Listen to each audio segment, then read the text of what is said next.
참으로 복되고 좋은 아침입니다. 오늘 저희는 에스겔서 23장 1절에서 21절 말씀을 가지고 묵상하고 말씀을 나누도록 하겠습니다. 이 본문에서 저희는 보게 될 내용은요, 북이스라엘과 남유다의 그 개혁의 행위를 저희는 보게 됩니다.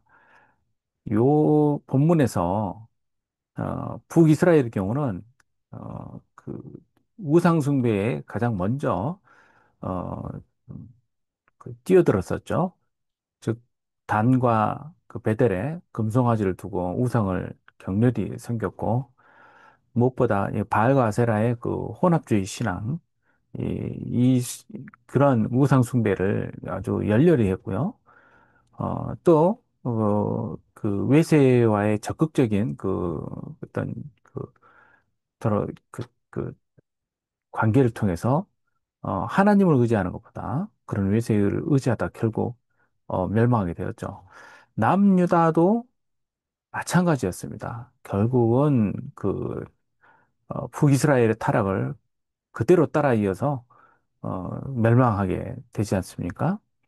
이러한 그들의 그 모습을 그 두 여인으로 비유해서 이야기를 하세요. 그래서 23장은 내용 전개가 오늘은 저희들이 그 보게 되는 것이 즉 하나님께서 고발하는 그런 단락을 보게 되고요. 그 뒤로는 하나님의 선언과 또 결론적인 그 애언의 단계가 서로 이어지게 됩니다. 이 오늘 저희들이 보는 그 에스겔서 23장은 우리가 미리 보았던 16장에 나와 있는 예루살렘의 탈락과 굉장히 기본적으로 유사한 그 모습을 보여줍니다. 그런데 16장에서 보았던 예루살렘의 이 타락은 그 제의적인 그 음행이죠. 즉 우상을 섬기는 그런 그 모습에 있어서 거기에서 비롯된 거라고 한다면 오늘 본문에서는 역사적이고 정치적인 부분이 이러한 우상숭배와 같이 면밀히 같이 연관된 그런 모습으로 등장을 합니다. 그리고 또 16장에서는 예루살렘의 그런 그 과거의 그런 가증스러운 그런 그 모습들이 가나안에 뿌리를 두고 있었다면 여기는 그보다 더 그 이전인 오기 전 그 머물러 있었던 그 오랜 머물러 있었던 그 이집트의 시절로 올라가게 됩니다.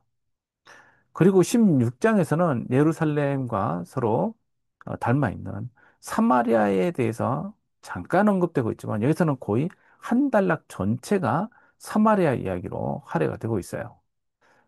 결국 그 사마리아의 운명은 예루살렘의 운명과 같이 연결되고 있죠. 그리고 16장에서 예루살렘이 주로 다른 어떤 그 대상이 예루살렘을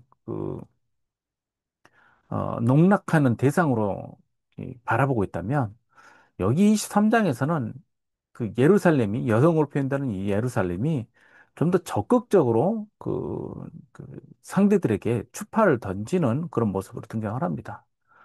어, 16장에서는 그리고 또 여호와 하나님과 예루살렘 사이의 언약 관계가 이렇게 회복이 되고 그리고 예루살렘이 하나님께서 결국 인정할 것이라는 그런 긍정적 진술로 마무리되지만 여기서는 그런 진술 없이 마무리가 돼요.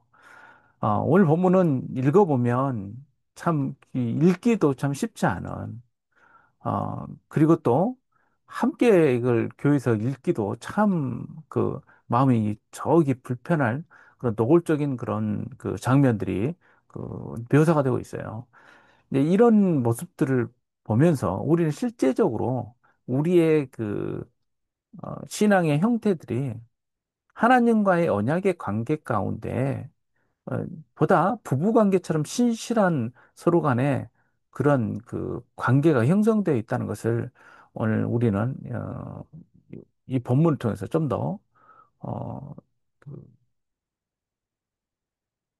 가깝게 또 내지는 실제적으로 우리들이 느끼고 또 우리 신앙에 적용을 해야 되겠다 이런 생각을 해보게 됩니다.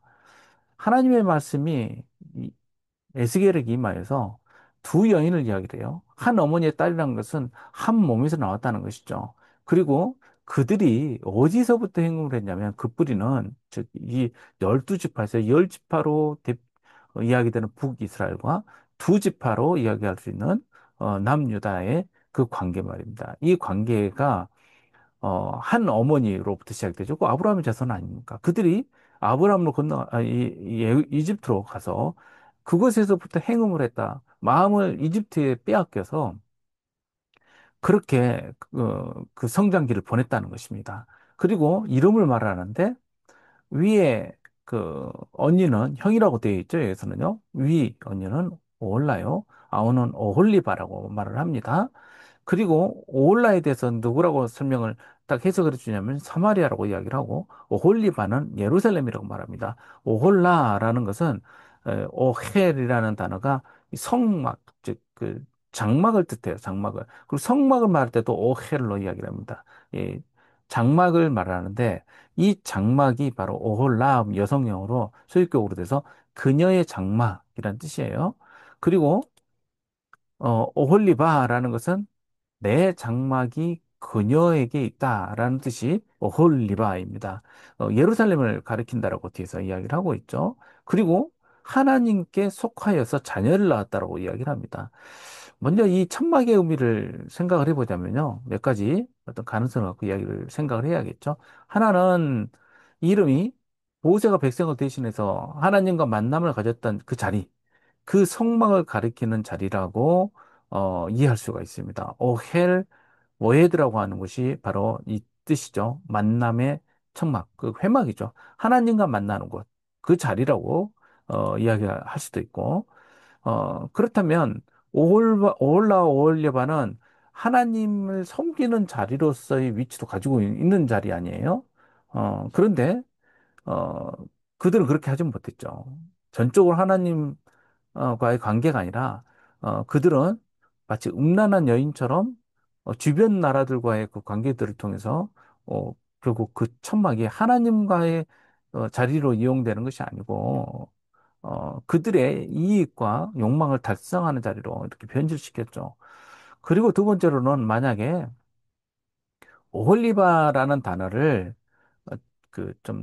언어학적으로 그 분석을 해서 보자면 이것이 좀 더 높은 지역에 위치해 있는 마치 그 마마라고 할 수 있는 그 산당처럼 그 이교도들, 그 우상을 섬기는 그런 천막을 따로 말하는 그런 암시로 해석하기도 합니다. 그 다음에 세 번째로는 결혼식에 해당되는 장막으로 이야기를 할 수도 있죠. 즉, 부부가 결혼해서 한 장막으로 들어가서 머무르지 않습니까? 이 전체 이 문단의 맥락에서는 이러한 어, 그 결혼식 장막으로 이해하는 것이 굉장히 어울리죠. 어, 또 다른 해석들이 있지만 굳이 여기서 그 이야기를 할 필요 없을 것 같아요. 장막이라는 단어에서 유래된 그런 이름들을 사용하는 것이 결국 부부 관계를 보다 적극적으로 설명을 하고 있다라고 보여지게 됩니다.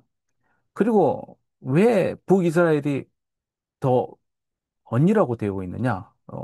그 오홀라라는 두 사람이에요, 그 언니. 여기서는 하그돌라라고 되어 있는데 훨씬 더 큰이란 뜻이에요. 그러니까는 이것은 아마 위치, 그리고 또 하나는 역사적으로, 그 순서적으로 봤을 때 가장 먼저 하나님 앞에서 크게 배교한 나라가 북왕국이었고 또 가장 먼저 역사 무대에서 사라진 나라가 또 북왕국 아니었습니까? 그래서 그런 순서를 같이 포함시키고 있는 것 아닌가라는 것도 있고, 제가 보기에는 역사적으로 봤을 때 남북 이스라엘을 이렇게 보면 북이스라엘과 남유다가 서로 경쟁 관계를 가지면서 협력 관계를 가졌는데 항상 보면 남유다가 훨씬 더 열세였어요. 뭐 국력으로 보나 경제적으로 보나 북이스라엘이 훨씬 더 컸습니다. 그런 측면이 다 반영된 것 아닌가 이렇게 생각도 됩니다. 그들이 결국 자녀를 낳았죠. 하나님께 속하였다는 것을 이야기를 하고 있는 것이고요. 오홀라는 내게 속하였을 때 행음하여 그가 예언에 앉아 곧 그의 이웃 아수르 사람을 사모하였나니 여기서 이웃이라고 나오는데 그 이웃이라고 해석하는 그 크로빔이라는 히브리 단어는 아마 그냥 가깝다라는 뜻으로 해석하기에는 아수르가 지리적으로나 뭐 정치적으로 가까운 나라가 아니에요. 그러면 여기서는 그걸 뭐라고 해석을 해야 될까라고 하자면은 그녀 가까이에 있는 자들이라고 해서 그렇게 이해하는 것이 더 낫지 않을까라고도 보여집니다. 그리고 이 사람들은 어떠냐면 보면 다 자색 옷을 입은 고관과 감독이고 준수한 청년이고 말타는 자들이라고 있어요.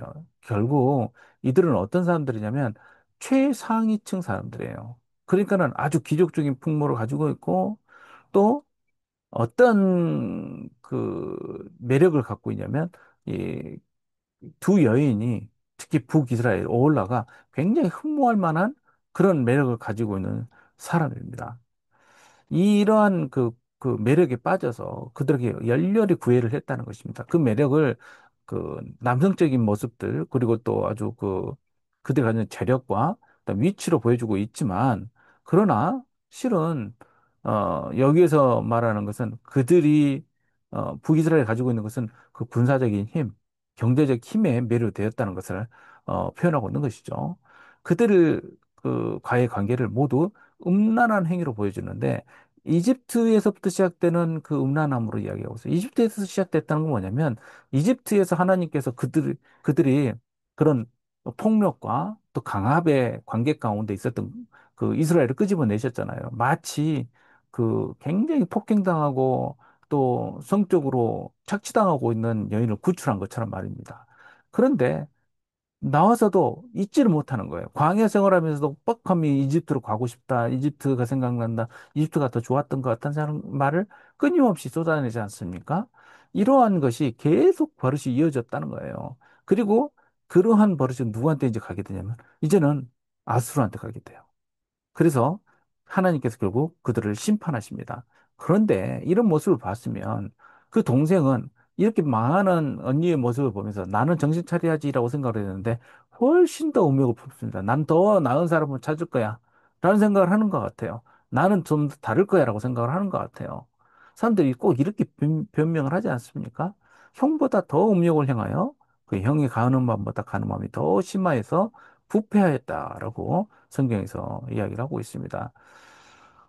그들은 아수르 사람을 연애하죠. 똑같이. 아수르가 굉장히 강했고, 그 언니인 그 북이스라엘을 멸망시켰기 때문에 그렇습니다. 그래서 그들을 보니 화려한 의복을 입은 고관과 감독이고 말타는 자들과 준수한 청년이었어요. 역시 같은 길로 가면서 그러한 똑같은 시선으로 이 아수르를 보는 거예요. 아수르를 경계하고 하나님께 돌아가는 것이 아니라 그렇게 하지 않은 것이죠. 두 여인이 한 길로 행함으로 그도 도로졌음을 내가 보았다. 음행을 더하였다라고 이야기를 하고 있죠. 그래서 그 다음에는 누구를 보냐면요. 음행을 더하였다는 것은 아수르 사람에게서 이제 시선을 바꿨다는 거예요. 갈대아 사람, 바벨론 사람을 쫓아갔는데 그들은 그 묘사가 되어 있어요. 벽에 그려진 벽화에서 흔히 볼 수 있는 그 바벨론 사람들의 용모를 보여주고 있습니다. 허리를 띠로 도이고 머리는 긴 수건으로 감쌌고 용모는 다 준수한 자, 곧 갈대아 바빌론 사람이었어요. 곧 사랑하게 됩니다. 그 흠모하면서 빠져들게 되죠. 호세아 선지자는 마치 떨어져 있는 들나귀처럼 쫓아갔다라고 그렇게 이야기를 하고 있습니다. 바벨론 사람이 나와 연애하는 침상에 올라와서 그를 더럽힙니다. 마음껏 더럽히죠. 예. 음행을 더해요. 마치 이집트 땅에서 행했던 것처럼 똑같이 그렇게 합니다. 이랬을 때, 어, 그는 아직도 그 상황에서 오홀리바는 벗어날 생각을 하지 않고 계속 거기에 빠져서 그, 그 음란한, 마치 학대를 당하면 당할수록 더 거기에 빠져드는 것처럼 그렇게 아직도 생각하면서 빠져들어 있는 것입니다. 지금은 이제 그 끌려와서 포로로 있지만서도 그들은 역시 그런 그 힘의 관계 가운데 매료되어 있는 상태죠. 얼마나 그들이 하나님 앞에서 그 배신과 또 반역과 또 어, 그 영적 간음을 하고 있는지 오늘 본문에서 명확하게 보여주고 있습니다.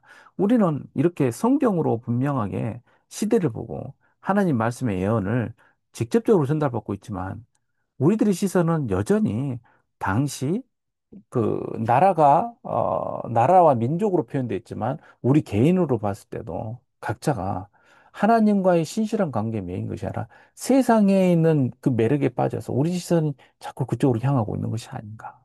이 부분에서 우리들은 어떠한 방향들을 갖고 있는가? 오늘 이 말씀 가운데 깨달아서 하나님과의 관계 가운데 신실한 그런 관계로 어, 저희들이 돌아가는 또 그 자리에서 하나님을 향한 그런 어, 관계 충실하는 신앙의 관계로 돌아가는 저와 여러분 되시기를 주님의 이름으로 축복합니다. 함께 기도하겠습니다.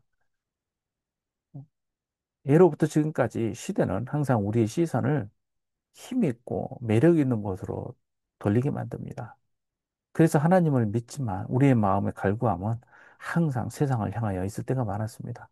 아버지 하나님, 이스라엘과 또 유다가 그러한 세상의 그 매력 가운데 행음하여서 하나님의 관계를 저버리고 그렇게 멸망해 갔던 것을 성경에서 저희들이 보게 되는데 우리들의 마음이 하나님 앞에서 바로잡아지고 또 하나님의 길로 돌아감으로써 우리들이 더 신실한 하나님의 관계 가운데 서 있는 저희들 되게 하여 주시옵소서.